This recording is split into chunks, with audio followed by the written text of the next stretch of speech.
Tá bom, obrigada. Gente, então, se puder tirar o som, boa noite para todos, né? Hoje é o nosso último dia, né, de aula do curso, né? Eu vou tentar, então, fazer um fechamento, quer dizer, ligar todos os pontos que ficaram um pouco soltos, né? E, e principalmente, quero começar até um pouco mais com o Nietzsche, para a gente tentar entender, né, qual é essa dinâmica do curso que eu parto. Eu estou juntando ética e contemporânea, mas, na verdade, eu parto de um ponto de vista só, ou melhor, de um ponto de vista específico, uma perspectiva, que é pensar o conceito de alegria, né, em Spinoza e Nietzsche. Né? E, para isso, a gente é, entrou também na questão da ética, né, de pensar a ética para poder entender o que eu vou chamar hoje de ética da alegria, né, ou lógica da vida e ética da alegria, que é algo que, de alguma forma, aproxima, né, tanto Spinoza de Nietzsche, ou Nietzsche de Spinoza, faz, aproximam esses dois pensadores, apesar de estarem bem distantes no tempo, um no século XVII, outro no século XIX, né? Mas foi o próprio Nietzsche quem disse, né, a certa altura, numa carta que ele escreveu a um grande amigo, que ele, de repente, descobriu que Spinoza estava com ele no alto da montanha, né, junto com ele, e que, na verdade, Spinoza o havia antecedido em tantas coisas. Porque vocês vão ler, quem lê a obra de Nietzsche, vai ler muitas vezes críticas de Nietzsche a Spinoza, né? E muitas vezes críticas pesadas à metafísica de Spinoza, e ele próprio começa depois, talvez tenha aprofundado um pouco mais a leitura em Spinoza, e começa a ver que Spinoza estava, na verdade, até o antecedia em muitas das críticas, né? E principalmente a crítica à metafísica, à transcendência e uma série de questões. Bem, vou começar um pouco por Nietzsche, porque o Nietzsche nós vimos menos, e eu acho que, por mais que ele esteja presente em todo o curso, né, essas ideias centrais, inclusive quando eu tratei do nomadismo, né, e expliquei bem que essa é uma questão, o próprio Deleuze, depois Deleuze com Guattari, né, vão inaugurar a questão da filosofia nômade, né, a partir de Nietzsche, quer dizer, Nietzsche seria o primeiro filósofo que realmente embaralhou todos os sentidos, significados, significantes, e que construiu e produziu algo novo, mas não sem desmoronar o antigo edifício, o antigo arcabouço filosófico metafísico. Não é a filosofia, embora tem momentos que Nietzsche parece atacar a filosofia de uma forma global, né? Mas a gente tem que ter em mente que Nietzsche, a grande questão de Nietzsche é que a filosofia, ao longo dos séculos, ela foi dominada pela metafísica. Então, portanto, quando ele ataca a filosofia, ele está atacando a metafísica socrático-platônica, né? E, no fundo, toda a construção que derivou disso. Então, é uma metafísica também aristotélica, cristã, né, judaico-cristã, e ele, na verdade, vai fazer uma crítica muito profunda. E por que essa crítica? Né? Voltando, então, a Nietzsche, né? Primeiro, antes de tudo, eu queria dizer para vocês que Nietzsche é o filósofo, assim, é um grande filósofo afirmador da existência. A questão dele é pura e simples, né? Afirmar a existência, afirmar esse aqui e agora. Né? Então, acho que a gente não pode deixar de pensar, e na outra aula eu já tratei de outras questões de Nietzsche, na última aula, mas a gente não pode deixar de pensar o amor fati. Né? O que é o amor fati em Nietzsche? O que isso significa? O que significa dizer que Nietzsche a grande questão dionisíaca nietzschiana, depois eu falo um pouquinho sobre isso, mas a grande questão nietzschiana é afirmar essa existência. Né? E afirmar de uma forma integral, afirmar de uma forma global. Né? É um grande sim ao que foi, ao que é e o que será. Ou seja, é um sim que abarca toda a vida. Né? Do início ao fim, ela abarca toda a existência. Né? Sem negar essa vida em prol de qualquer outra coisa. Quer dizer, sem na verdade, o grande combate de Nietzsche é ao niilismo, que negaria a vida em prol de uma existência pós-mortem, mas principalmente viveria em função de uma existência pós-mortem e, em geral, sempre atordoado e infeliz em função de estar vivendo o tempo todo em função dessa finitude da vida, mas desse fim que o levará a uma vida, digamos, mais feliz. Né? Esse é o grande problema, né, que Nietzsche vai apontar, né, e o amor fati está relacionado a isso, né? Exatamente que os homens têm se mostrado, a humanidade tem se mostrado desde os primórdios, né? Ela tem se mostrado nessa negação da vida e num certo ódio que se constrói contra a vida e contra a natureza. Né? Que se constrói contra a vida no sentido de que a vida é esse devir contínuo, a vida é essa mudança, né, contínua, esse aspecto, né, sempre muito móvel da existência, essa mobilidade da existência, né, que faz com que as coisas estejam sempre em movimento, né, e que por isso que se pode dizer que nem a alegria é eterna, mas também a dor também não é, e que, portanto, tudo passa, como já dizia minha vovó, né, então tudo passa, então essa passagem, essa vida que é entendida como passagem, como mudança, essa vida que é entendida como algo que está em perpétua transformação, e daí Nietzsche ser um filósofo tão heraclítico, né? E a própria ideia de você não poder entrar duas vezes no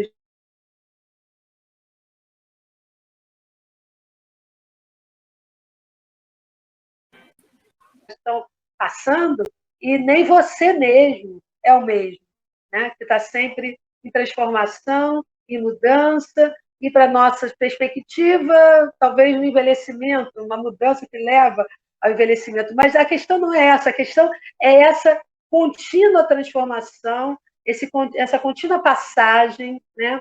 Esse devenir, que é o tornar-se, é o tempo todo se tornar, e aí entra a questão também do ser, né? Quando Nietzsche está pensando isso, ele está pensando num ser que é devir, né? Ao invés de um ser que é imutável, que é transcendente, que é eterno, né? Ele está pensando numa eternidade do ser, sim, mas é uma eternidade do ser que é devir, né? Assim como no necessitarismo grego, né? A natureza é eterna. Então, assim como Deus de Spinoza é eterno, essa substância única que se confunde com a natureza, esse Deus, esse natura, é eterno. Então, a vida é eterna. Né? Na verdade, é essa vida que é o tempo todo esse devir, essa transformação. Mesmo a morte é só uma mudança de estado da matéria, do corpo, enfim, é o retorno, talvez, ao próprio ser, à natureza, ao mundo. É claro que aqui nós vamos encontrar muitas vezes Nietzsche chamando atenção para um certo materialismo, um materialismo mais vulgar, algo mais sofisticado, mais complexo. Né? O mundo é feito de matéria e forças, né? E são essas virtualidades que depois Deleuze também vai tratar, mas indo ao amor fati, portanto, quer dizer, toda a questão de Nietzsche na demolição da metafísica é simplesmente resgatar a vida, é recuperar o sentido da Terra, o sentido da Terra que é o sentido de estar aqui agora, a alegria de estar vivo, a paixão pela existência, né? Mesmo na dor, mesmo quando a gente sofre, né? Essa é a questão do amor fati aqui, vocês têm que entender como isso funciona. Mesmo o sofrimento faz parte da existência. Ele não pode ser uma razão para negá-la, para depreciá-la, porque ele é parte disso. Existir talvez como Spinoza também já tenha dito, e isso vem desde Aristóteles, né? Todo ser busca o seu prazer e busca se afastar da dor, fugir da dor o máximo possível, né? Então é natural, né? É natural que a gente busque as alegrias, mas não é natural que se exceda demais no medo da dor também, porque a busca da alegria ela tem seus riscos.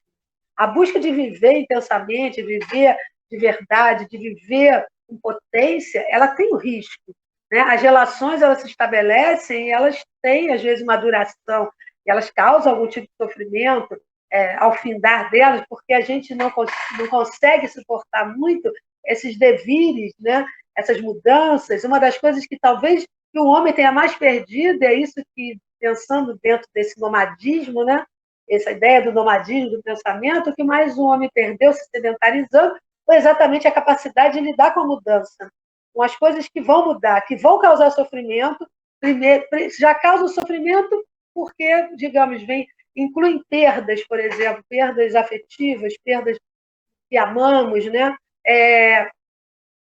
Isso está presente na natureza inteira. Até os animais sofrem com essa perda.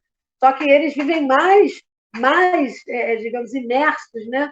Nesse aqui e agora. Então, isso passa, de alguma forma, isso, durante algum tempo, quem convive com animais percebe que ele também sente aquela dor da perda, e, posteriormente, aquilo vai diluindo, né, e volta à vida com força total. E o homem tem essa dificuldade porque ele fica preso às alegrias, né, perdidas e, às vezes, aos traumas também, ou, enfim, ele fica preso a esse passado ou fica o tempo todo nesse futuro, esperando que algo aconteça para vir libertá-lo, salvá-lo, ou o que for. Ou até mesmo para um dia viver integralmente. E é aqui que entra a questão do amor fati, do livro, né? Então, a gente, pensando o aforisma 341 da Ciência, né, que é o maior dos pesos, né? Não sei se o título é exatamente isso, mas é, é isso, a ideia é essa, o maior dos pesos. E o maior dos pesos quer dizer o quê? Né? Não sei se vocês lembram, né, o aforismo de Nietzsche, e ele fala que o que nós faríamos, né?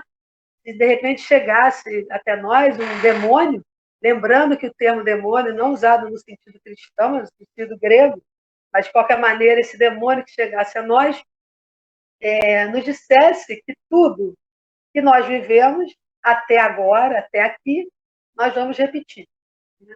Vai se repetir esse mesmo luar, e essa mesma folhagem, esse mesmo dia, essa mesma noite, e todas as coisas, e infinitas vezes, e eternamente. Então, o que você faria diante disso? Né? Você se ajoelharia diante desse demônio e diria: você é maravilhoso, eu nunca ouvi coisa mais fantástica? Ou você diria: eu nunca ouvi coisa pior, né? Você teria horror, né, dessa ideia, né? Então, ele diz, isso vai mostrar, né, é a tua última chancela, digamos assim, é o que vai realmente mostrar se você viveu intensamente. E se não viveu, está na hora de começar a afirmar a existência. Porque afirmar a existência significa querê-la de volta infinitas vezes. Infinitas vezes. Para isso, e aí Deleuze vai fazer uma interpretação disso, e vai fazer uma interpretação das mais belas, ele diz, ao contrário de Heidegger, que vai colocar como se Nietzsche defendesse o eterno retorno do mesmo, e isso não faz nenhum sentido à filosofia nietzschiana, e Deleuze, que é um dos grandes intérpretes de Nietzsche, né, vai dizer que isso significa claramente uma regra prática para a vontade. Na verdade, toda essa metáfora, toda essa coisa que Nietzsche traz, né, ele representa, mais que tudo, uma regra prática da vontade. Né? O quanto eu tenho que estar, né, firmemente, né, ligado à vida, atento à vida e afirmando a vida para querê-la de volta, para dizer esse sim no pior e no melhor, na dor, na alegria, na saúde, na tristeza, enfim. O quanto eu preciso dizer sim à existência, e que esse sim seja dado para acabar com todo meio querer. A grande questão da regra prática da vontade é que você deve começar a perguntar a você mesmo, em tudo que você quer, se você quer o eterno retorno desse teu querer. Se aquilo que você quer o eterno retorno, não nada de meia vontade. É um querer que é um sim para antes, para hoje e para depois. É um querer que faz com que se repitam as coisas, porque é o teu querer que repete essas coisas. Na verdade, é o teu sim que faz com que tudo retorne. Tudo retorne no sentido de que cada dia será uma afirmação absoluta e contínua dessa existência. O amor fati, o amor do fato, o amor do destino, o amor, né, o amor, digamos, incondicional pela vida, é esse amor que diz sim, mesmo com todas as dores que existem na existência. É querer de volta, né? É querer. Bem, eu particularmente digo, quem não gostaria, né, de poder retornar, né, e ter de novo todos os seus afetos próximos, repetir tudo aquilo que foi belo mesmo, e aí é preciso saber, aqui sim que é o grande teste da nossa intensidade, o quanto nós vivemos intensamente, o quanto que se nós não vivemos, precisamos viver intensamente a vida, para que possa valer a pena viver e que possa exatamente representar esse desejo de retorno, apesar de todas as um desejo de retorno, porque se viveu de verdade, se viveu em profundidade, se viveu na intensidade, se viveu de verdade, eu diria de novo. Né?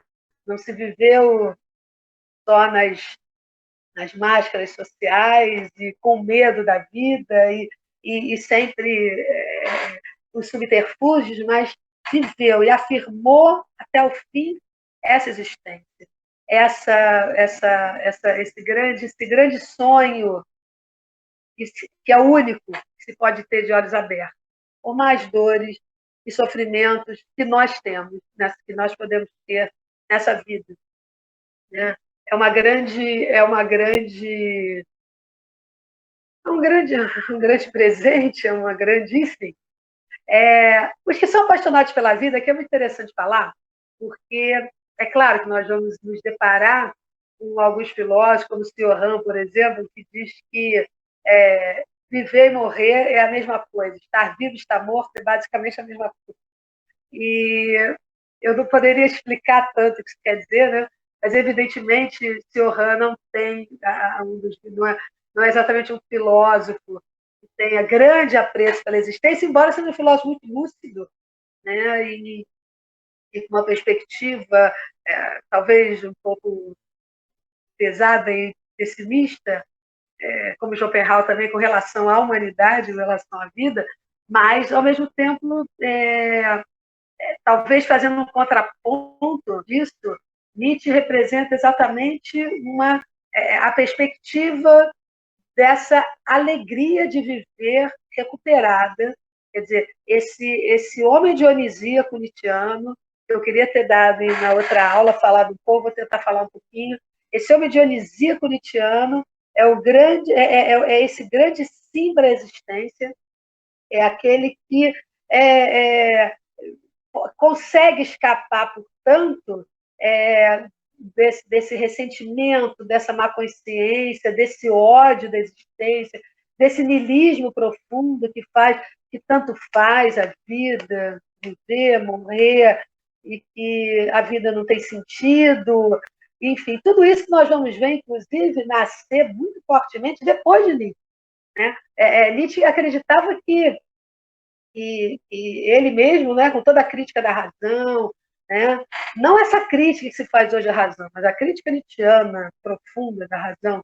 Né? Nietzsche não é nenhum racionalista e nem caminha para nenhum tipo mítico religioso. Então, a crítica da razão não é para desprezar a razão jamais. Então, é muito importante se entender isso.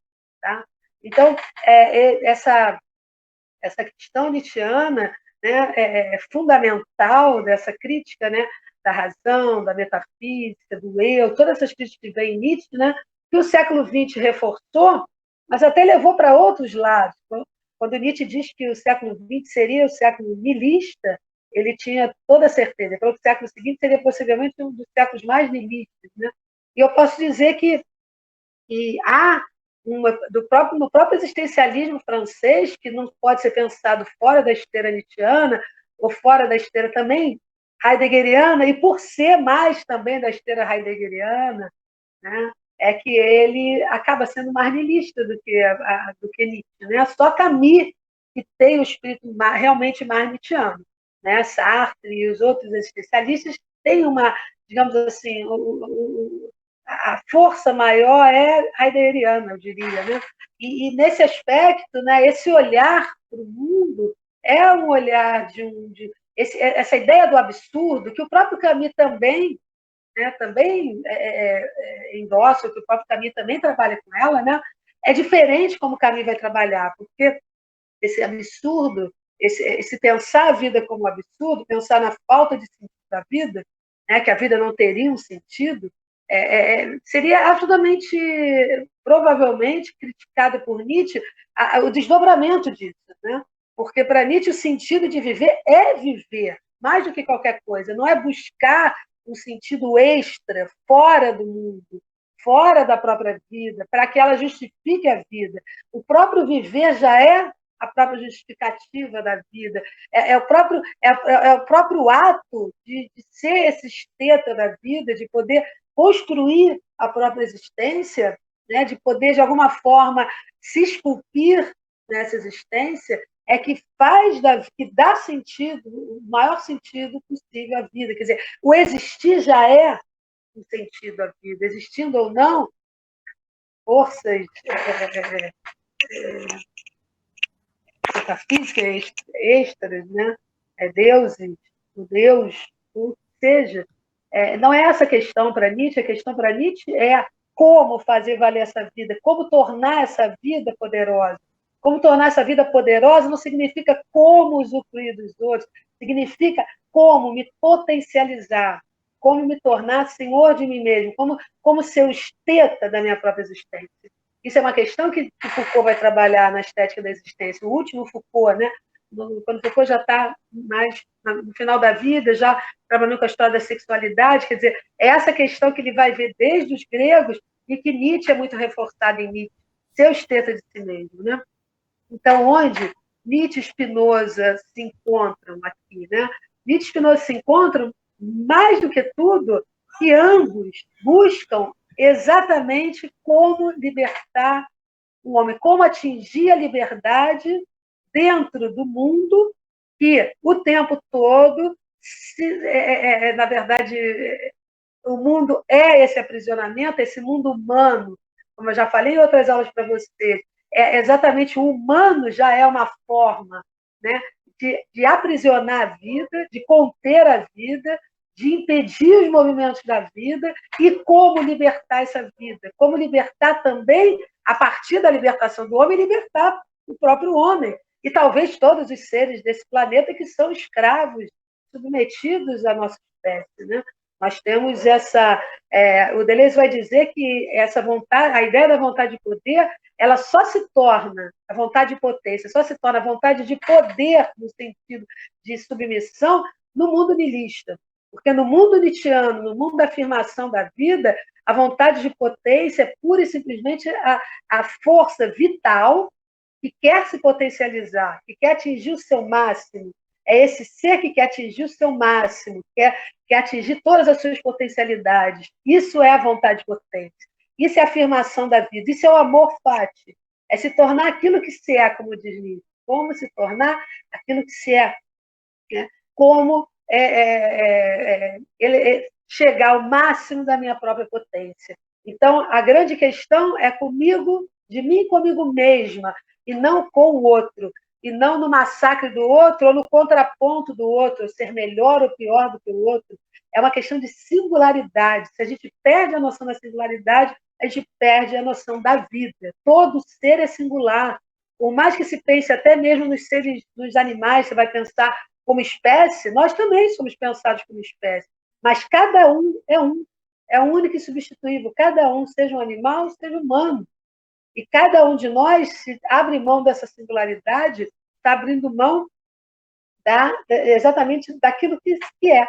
E aquilo que é para Spinoza é esse conatus que é uma força plástica, um impulso de vida que nos faz, né, ao longo da nossa existência, essa força aumenta ou diminui de acordo com os bons encontros ou maus encontros que nós estabelecemos nessa vida. Quer dizer, como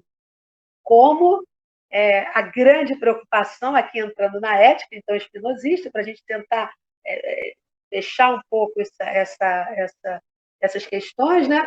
Como a questão da ética é pensar de que maneira nos tornamos fortes e aptos para a vida. De que maneira, lembrando que para Spinoza, para a ética de Spinoza, né, para o pensamento espinosista, nós somos sempre uma relação, nós não somos nunca. Aqui parece que vai ser um pouquinho diferente de Nietzsche, para a singularidade, mas não é, não é. Apenas que, mesmo na singularidade nietzschiana, nós somos parte também da natureza e da vida. E para Spinoza, nós somos parte dessa substância única. Mas, para nós estabelecermos, né, para nós conquistarmos a nossa liberdade, nós não nascemos livres, nós não temos livre-arbítrio, esses dois filósofos não trabalham com livre-arbítrio, nós temos livre, nós conquistamos a liberdade, nós precisamos fazer bons encontros, encontros potencializadores, encontros alegres, alegria como um sentimento vital, não como um sentimento como outro qualquer, que passa, vai e passa, mas alegria é uma espécie de quase se confunde com conatos, porque o conatos é a potência de vida. Então, o quanto de alegria você tem, o quanto de potência de vida você tem. Para Nietzsche, a definição é clara: alegria é potência. Alegria não é diversão, não é prazer, não é deleite, alegria é potência. Então, a potência, é claro que essa potência de vida te traz exatamente um caráter afirmador e, portanto, te coloca numa posição favorável à vida, portanto, dessas alegrias que também se expressam no prazer, mas não é prazer e alegria não são a mesma coisa. Quando vocês quiserem, depois eu vou tentar pegar o meu livro da alegria, tentar passar para vocês, é que, por enquanto, não dá, por causa da editora, mas ali eu faço já uma distinção entre alegria, felicidade, prazer, enfim, para que vocês entendam também o que é alegria nessas duas filosofias. E por que a ética da alegria é exatamente essa ética que se confunde com a lógica do próprio vivo. Em nós, né, e aqui no caso do humano, né, mas não diferente dos outros seres vivos, que também estão dentro dessa mesma lógica da vida, né, mas em nós, a necessidade do conhecimento para Spinoza está relacionado à nossa busca da liberdade. A gente só pode se tornar livre conhecendo o quê? A natureza, conhecendo a vida, conhecendo Deus, conhecendo essa lógica. A gente só pode se tornar livre assim. Por quê? Porque quando eu conheço essa substância única, eu me vejo como parte dela e conheço a mim mesma. E começo a conhecer cada vez mais a mim mesma quando quando eu conheço a substância única. Ou melhor, quando eu conheço a natureza, quando eu conheço a vida. Quer dizer, o conhecimento, é engraçado que no próprio cristianismo, o Santo Agostinho, ele traz essa perspectiva, porque ele era um filósofo. Né? Então, para ele, no momento em que ele se converte, né, ele coloca a questão do conhecimento também como sendo algo que vai te salvar. Né? A fé, na verdade, no final das contas, a fé é a primeira, né? Mas ele traz também, no bojo da compreensão dele, ele não consegue se desligar completamente da questão do conhecimento. Então, o conhecimento passa a ser o conhecimento desse ser que é transcendente, que é Deus. Mas essa vontade, essa vontade que deve se ligar ao conhecimento, e esse conhecimento deve se ligar ao ser transcendente, que é Deus, é o que vai me fazer fundir com esse Deus, que vai me fazer transformar a minha vida. Ou seja, também ele mantém a ideia grega de que o conhecimento é liberdade. Né? Porque conhecer Deus, a necessidade de conhecer Deus é exatamente a necessidade de conhecer a verdade. Né? Então, Isso fica também dentro do cristianismo, como eu já falei para vocês, o cristianismo é uma religião sui generis nesse aspecto, porque é uma religião que dialogou com a filosofia durante muitos séculos. Né? Até hoje dialoga de alguma forma, mas já houve, desde o século XIV, uma separação, uma tentativa de manter a filosofia numa esfera e a religião na outra, ou pelo menos não confundir o mundo da religião, do mundo mais dogmático, religioso, do mundo filosófico. Né? Isso toda hora se confunde muito em função também de 10 séculos de Idade Média, de uma perspectiva que se criou do filósofo, né? Desse filósofo mais asceta, né? Que é o filósofo cristão, mas não é a perspectiva grega, certamente, não é a perspectiva de um tipo de filosofia que nós estamos tratando aqui, que é, como eu já falei para vocês, essa metafísica ela se tornou mais forte na história da filosofia, mas essa outra filosofia marginal continuou firme e forte nesse embate, nessa luta, para tentar libertar o pensamento de uma esfera mais mítico-religiosa. Né? Uma tentativa realmente de uma explicação mais racional do mundo. E hoje as críticas que vêm ao eurocentrismo estão atingindo também a própria filosofia grega, no releituras da filosofia grega, com as quais eu não concordo, na maior parte, né? E acho que e trabalho com filósofos exatamente cuja paixão pelo mundo grego vem exatamente né, pelo fato de que os gregos fizeram uma ruptura muito grande ali naquele momento com o mundo mítico, que era o mundo da palavra eficaz, o mundo da palavra de ordem, o mundo dos mestres da verdade, o mundo que teria que ser inquestionável. Né? E a filosofia, ou melhor, o mundo grego, quando ele instaura a democracia, quando ele instaura a política, quando ele instaura a própria filosofia, ele está trazendo a possibilidade do questionamento, a possibilidade do espírito crítico, e é isso que tem de fundamental, é isso que realmente tem de fundamental no mundo grego. E que isso vai se perder em qualquer universo mítico religioso, isso vai se perder, porque um dogma não pode ser colocado em questão. O que o cristianismo fez de tão extraordinário foi ter muitas vezes até colocado os dogmas, e aí colocava, isso era uma saia justa imensa para a igreja, né? Porque nós temos um Abelardo ali no século XI para o XII, que é um filósofo fantástico, mas que enfim, e acaba, né, com toda uma esfera mais aristotélica e trabalhando mais em cima da lógica, dos argumentos sofísticos e tudo mais, ele consegue mostrar que você pode argumentar tanto contra quanto positivo de qualquer ideia. Você pode chegar a uma negação, a uma afirmação, até mesmo da existência de Deus, a partir de argumentos que você constrói. Então, esse perigo começou também quando Aristóteles se fez presente no cristianismo, só na segunda parte da Idade Média, né? Na Baixa Idade Média, é que também começou a haver, né? Você tem um Tomás de Aquino, que é ultra-aristotélico, mas que quase teve a obra dele que podia ter sido queimada. Né? Então, quer dizer, teve que se afastar um pouco de Aristóteles de alguma maneira, mas era um aristotélico. Né? Então, Aristóteles trazia uma imanência perigosa, né? E a própria questão da linguagem, o trabalho com a linguagem, né? Que poderia, né? Que toda a força da argumentação nos concílios e tudo mais, e que a filosofia se fazia presente como um apêndice da teologia, não como filosofia, mas como apêndice da teologia, acabava gerando uma série de conflitos por dentro da própria igreja. Então, houve momentos em que a filosofia foi perseguida, houve momentos em que o filósofo gozava de um pouquinho mais de prestígio, não o filósofo, a filosofia grega, platônica, neoplatônica, não qualquer filosofia, né? E depois a aristotélica. Mas quando se enamoraram demais de Aristóteles, aí realmente o cristianismo acabou derrapando ali, e aí houve a separação para que a filosofia seguisse o rumo que não é o mesmo do mundo religioso, ainda que se possa dialogar e que alguns tentam realmente estabelecer aproximações, às vezes um tanto forçadas, né? E que existem. Veja bem, não é uma questão de não existir a partir das ideias.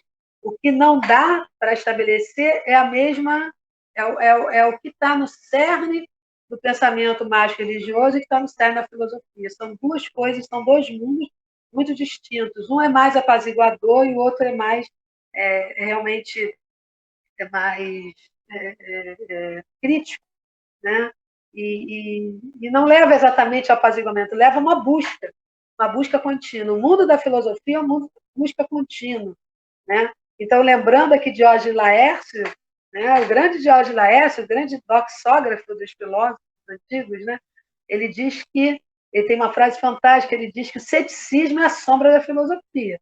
Então, isso é o suficiente para entender que, além da grandeza dessa frase, do entendimento dessa frase, né, é que o ceticismo está sempre ali em cima do filósofo, né?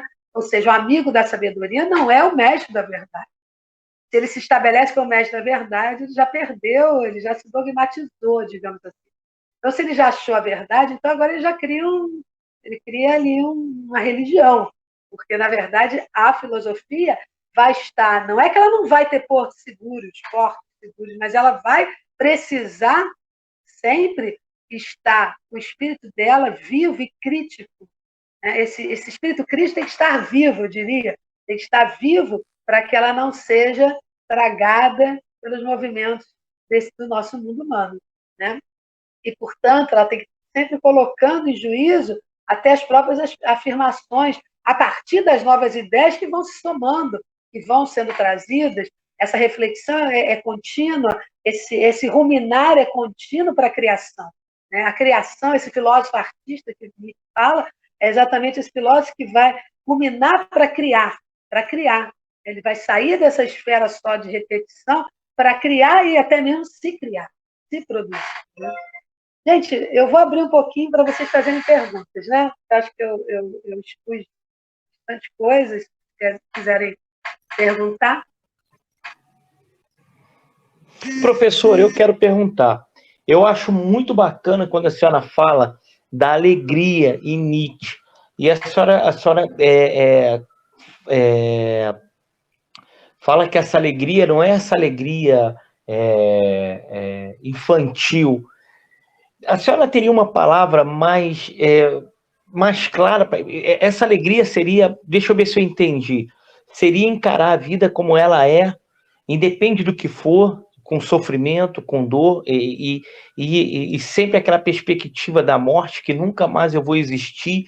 Então, com isso, eu tenho que fazer com que minha vida eu crio o sentido da minha vida, porque não há sentido, mas eu crio esse sentido. Seria mais ou menos isso, professora? Então, o que eu posso dizer sobre isso? Sim, ele está bem próximo a isso. É uma questão, só ampliando um pouco mais a questão, né? Eu diria que o sentido da vida é viver, não é que a vida não tenha um sentido, né? Quem buscou um sentido metafísico da vida é que se contraria ou sofre em função de repente, sentir-se só no universo. Mas no Spinoza eu diria, nós não estamos sós. Ao contrário, nós nunca estaremos sós. Nós somos parte desse todo, nós estamos imersos nessa vida, nós estamos em relação com outros continuamente, não existe nenhuma possibilidade de solidão. Aliás, o grego também não conhecia essa ideia de solidão existencial. Essa ideia de solidão existencial ela é, digamos assim, tributária do cristianismo. Ela não é de maneira nenhuma uma perspectiva grega e nem uma perspectiva, digamos, em que você se entende nesse mundo sozinho nesse mundo, né? Nem, muito menos espinosista, né? Então, é verdade, é isso. A alegria é um sentimento positivo, sim, é esse prazer de viver, mas que não se confunde com prazeres passageiros, não se confunde com pequenas alegrias que você tem, pequenos prazeres que você tem, que também também te fortalecem, né? Mas aí vai depender de se esses prazeres são prazeres que te potencializam ou apenas aumentam ali o teu prazer momentâneo, a tua alegria momentânea, mas depois eles te levam para o fundo do poço. Então, quer dizer, esses prazeres, eles te fortalecem, acabam fortalecendo o seu conatos, ou ele, ao longo do tempo, vão te destruir, vão te matar. O prazer que vai te matar não é uma alegria verdadeira. Esse é um ponto para qualquer, para Spinoza ou para Nietzsche. Quer dizer, Mas, tudo que... professora, então essa potenciação, ela é uma busca incessante de completar a minha vida com coisas que me completam. Deixa eu tentar achar uma palavra melhor. É porque eu venho debatendo isso com o Bruno, ele está fazendo um doutorado com a orientação da senhora, e a gente bate muito isso na tecla que a senhora está falando. Essa potenciação, essa potência que me completa como ser humano, ok, você tem ali, porque assim, hoje a gente vive do entretenimento, que é o prazer momentâneo e depois já esse vazio. E a senhora trouxe para agora um pensamento que eu nunca parei para pensar, que os gregos não viam dessa forma como nós vemos desse vazio existencial. Eu não sabia disso e achei bem interessante o que a senhora está trazendo, né? E esse conceito do Spinoza, quanto nós não estamos vazios, e hoje eu estava falando com o Bruno, isso não seria de alguma forma, olha, eu vou trazer aqui uma coisa bem complexa, mas não seria bem panteísta, né? Esse todo, eu faço parte de um todo e um todo faz parte de mim? O Spinoza é considerado, chamado de panteísmo filosófico, né? Então, isso daí é o panteísmo, né? Isso é o grego, no fundo. É o panteísmo filosófico, que seria exatamente a ideia de que nós somos parte desse todo, parte, assim como o grego também era parte dessa natureza, parte dessa vida.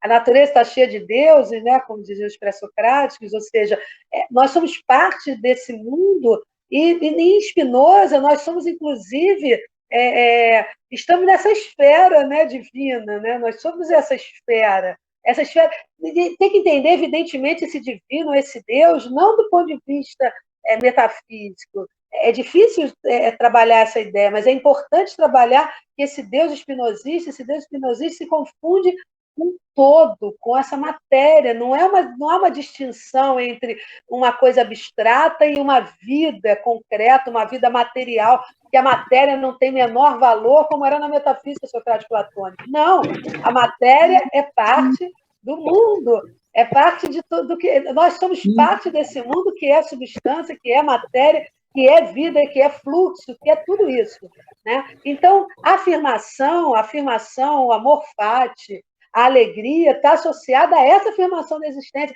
Quando a gente afirma a existência, a gente tem uma perspectiva positiva com relação à vida, não é otimista, é positiva. Não é otimismo no sentido tudo vai sempre dar certo. Não, é no sentido de que eu quero essa vida e eu vou viver intensamente essa vida e eu quero a repetição dessa vida. Eu quero vivê-la no máximo, na minha potência máxima.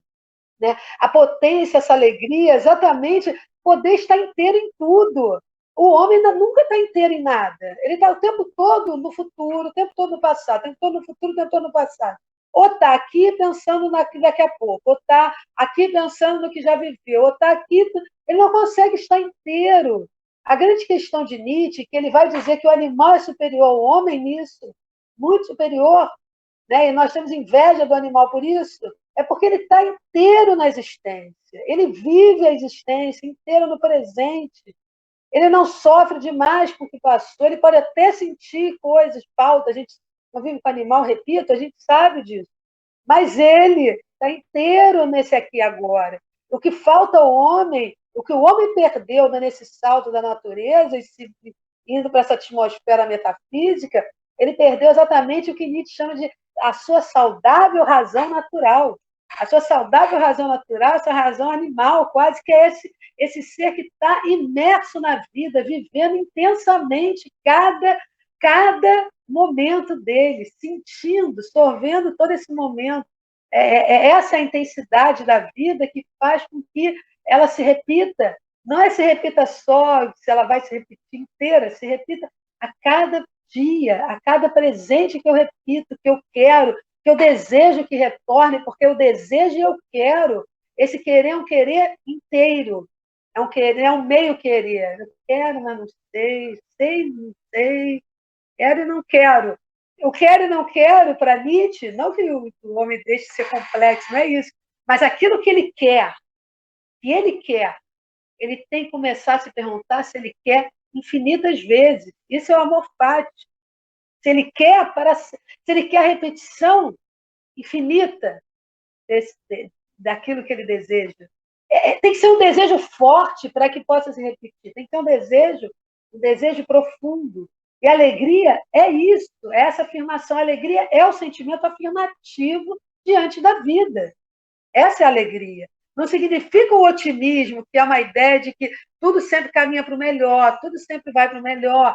Vocês sabem, eu já falei isso para vocês, talvez em alguma aula com vocês ou em outra, não me lembro. Mas o otimismo ele foi cunhado pelo Leibniz, né? A ideia de que nós vivemos o melhor dos mundos possíveis. Né? Agora, viver o melhor dos mundos possíveis, né? E que tudo sempre caminha para o melhor é algo que o Voltaire imediatamente se contrapõe e diz, não, Deus não criou, esse não pode ser o melhor do mundo possível, porque esse mundo é horroroso, esse mundo é cheio de dor e sofrimento, Deus não pode ter nada a ver com essa dor e sofrimento. E ele zomba ele escreve o Cândido exatamente para zombar da ideia do otimismo leibniziano, no sentido que, se esse é o melhor do mundo possível, tudo que vem para mim é sempre para o bem, é sempre para o bem, é sempre para o bem. E Voltaire diz, não, a vida humana é outra coisa. Foi o humano que produziu tanta dor e tanto sofrimento. Não é isso. Não tem nada a ver com Deus. Né? E depois vem Schopenhauer, que não só faz uma crítica disso, como vai cunhar exatamente o conceito de pessimismo. Né? E o pessimismo é exatamente o oposto. Né? O pessimismo é a ideia de que a gente sempre caminha para o pior. Né? Talvez exatamente já antecedendo Heidegger, mas não como Heidegger, que Schopenhauer é muito superior, mas já antecedendo uma ideia, uma perspectiva de que a gente está sempre caminhando, a gente vai caminhar para a morte, a gente caminha para a dor, para o sofrimento, a vida é mais sofrimento e dor do que alegria. Para Schopenhauer, que é um pessimista mesmo, inveterado, ele coloca que a felicidade ela está entre dois instantes de dor e sofrimento. Então, claro, que nós estamos de um lado, alguém que fixa a vontade numa ideia sempre de que tudo sempre vai levar para o melhor e que eu sempre serei, no final, feliz, né? Independente do que esteja acontecendo. Ou seja, eu sou um otimista porque para mim tudo vai dar certo. E eu sou uma pessimista e também para mim tudo vai dar errado. E também é uma boa forma de se defender também das coisas, né? Porque você, às vezes já nem sofre mais, você já acha que tudo dá errado, você fica ali meio imobilizado. Então, nem o pessimismo e nem o otimismo você poderia definir Nietzsche, né? Nem pessimista e nem otimista. Nietzsche é um trágico. A ideia do amor fati é a ideia exatamente do espírito trágico dionisíaco.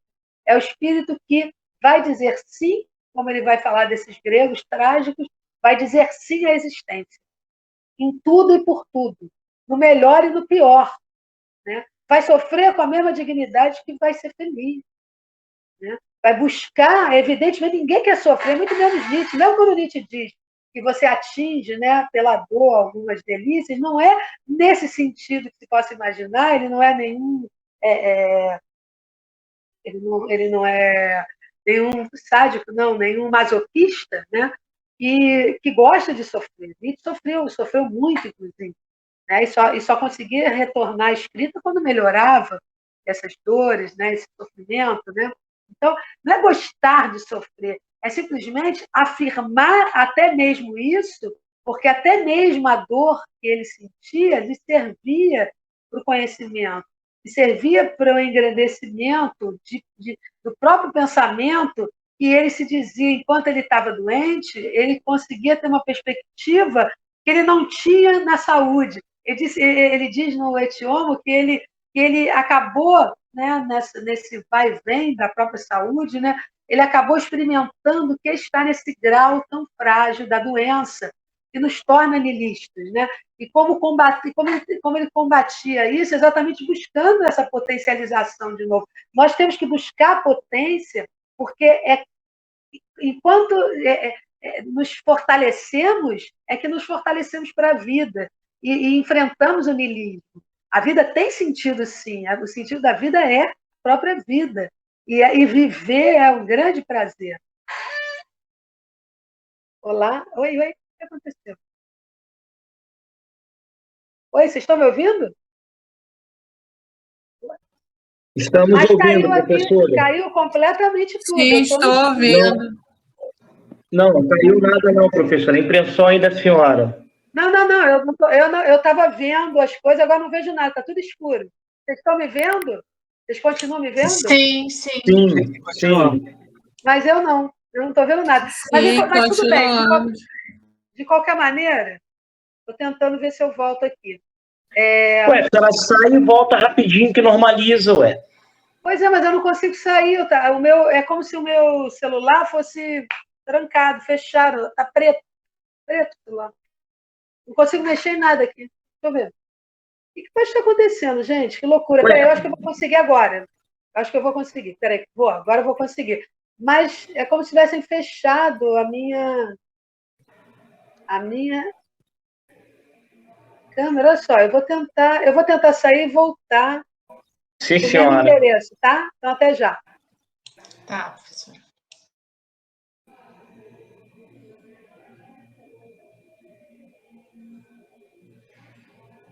Aí, enquanto a professora sai, a gente faz igual a minha turma do 5º ano. Vamos ficar fazendo bagunça.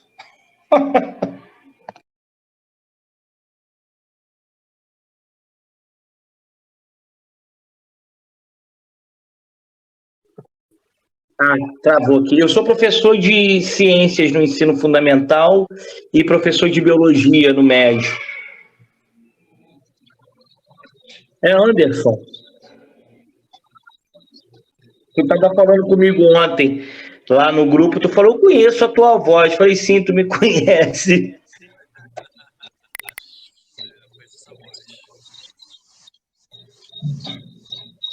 Essa voz de taquara rachada é impossível não conhecer. Gente, eu acho que hoje... Vocês estão me ouvindo? Você olha o amor fati, tem que gostar daquilo que você é. É, não, tem razão.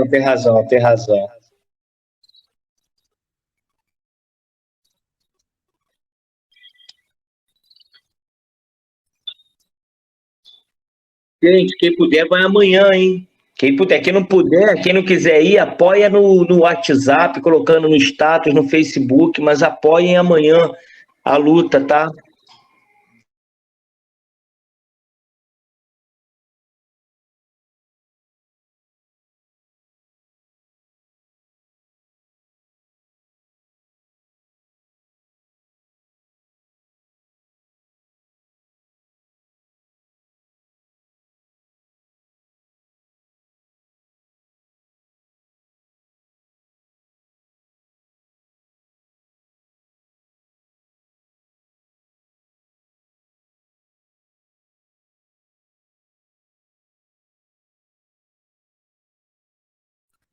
É, porque eu fazia isso e conseguia voltar. Estranho. Eu vou tentar falar com ela. Olha lá, ela tá falando alguma coisa. Não estou conseguindo, ó.